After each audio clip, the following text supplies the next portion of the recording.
Good morning. I wanted to come back and go back over something that I had to skip or exclude from my full moon in Taurus video that I posted last night.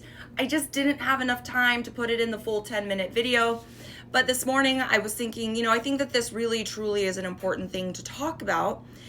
And that is Mars and Mercury, both in Sagittarius at the time of this full moon.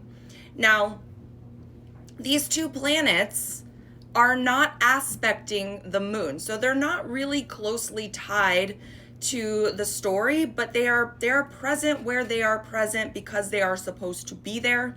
And I do think that it is very significant, namely because of their opposition to Uranus, which 2 days after the moon in Taurus, the full moon in Taurus, will retrograde back into Taurus, which is the sign of the moon, thus tying the themes together.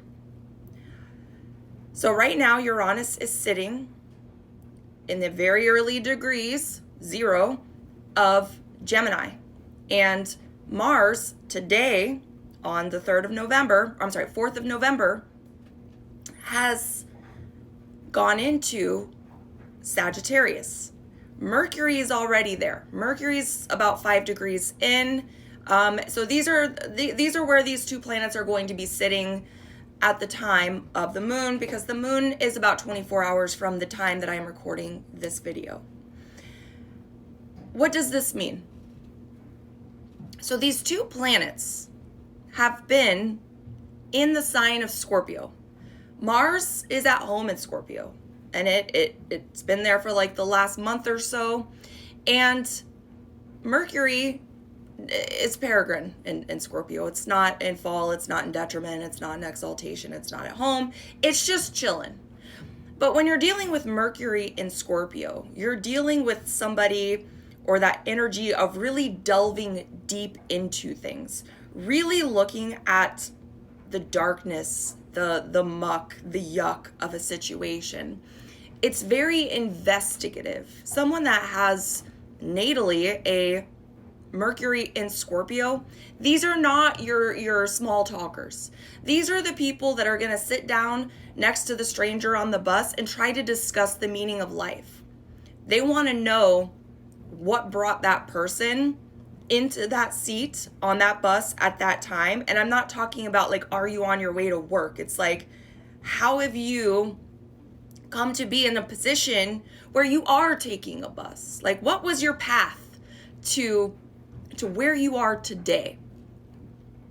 Mars is very strategic in Scorpio. Mars rules both Aries and Scorpio. It's why we say Scorpio is the fiery water sign. There is a difference though, obviously, just like there's a difference between Aquarius and Capricorn, even though they're both ruled by Saturn in traditional astrology. Whereas Mars in Aries is very impulsive to act, Mars in Scorpio is strategic in how it acts. It's going to investigate everything before it takes action on things. Also, Scorpio has a lot to do with power, psychological warfare, versus Mars in Aries, which is just physical brute strength in warfare. What we're seeing today, and keep in mind, although these planets are in Sagittarius, they have been in Scorpio for the last month or so. And Mercury is actually on the 9th, which is Sunday, I believe, of November, going to retrograde back. It's actually going to go back into Scorpio for a period of time.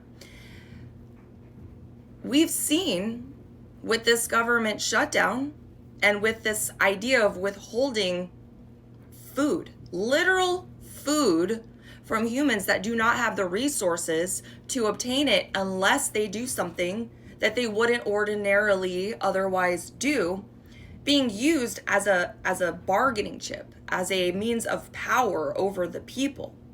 So now these two planets go into Sagittarius, form an immediate opposition to Uranus. It's it's big sudden things. It's insights. Sometimes when Mercury is in opposition or conjunct to Uranus, that's when you see a lot of the downloads that spiritual people always want to talk about.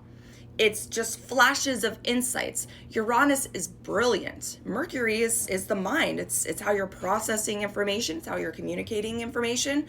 So you might find that the last couple days, communication has been very quick, whereas you might normally, assuming you have things in your chart that are hitting this aspect. So, you know, anything in the earlier degrees of your mutable signs. So Gemini, Pisces, Virgo, and of course Sagittarius. You know, you might find that rather than like hold things back, you've been addressing things directly in real time. And often, sometimes, people with Mercury and Sag are going to be the types that are saying things that they can't take back. It's like those verbal arrows. It's like, oh shit, I didn't mean to say that out loud. I was just thinking it came out. I didn't mean to say that.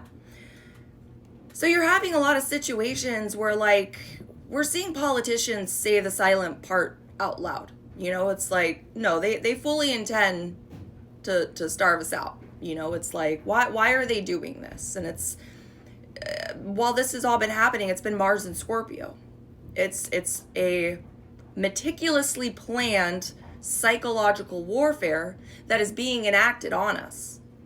So within 24 hours of this moon, Mars going in an exact opposition to Uranus, dealing in Gemini and Sagittarius energies, these are, you know, this is the axis of like education, finer details versus broader ideas, like the big picture, the small picture versus big picture.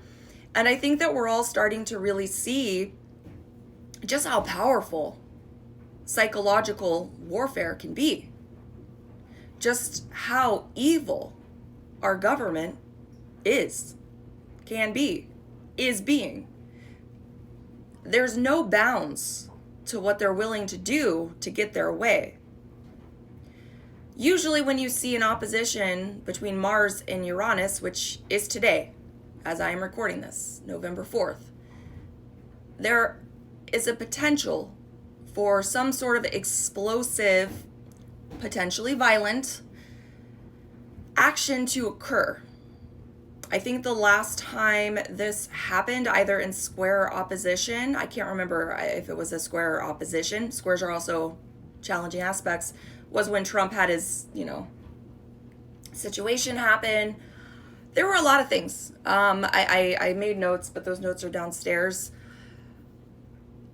That happened.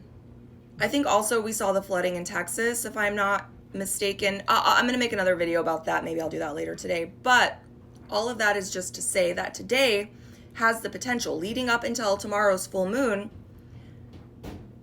for a trigger. A triggering event that propels the energy of that full moon. Now, the overall like theme, or like if we were to cliff notes that last video, and please go watch it, is that the lack mentality isn't real. We'd have enough. Just like we don't have money for food stamps, but yes, we fucking do. Yeah, we do. It's sitting right over there. Like, just go pull it out of the bag and just fucking pay it. We have it. So now we're going to see this situation in about 2 weeks where Mercury's going to go back into Scorpio and reveal more things.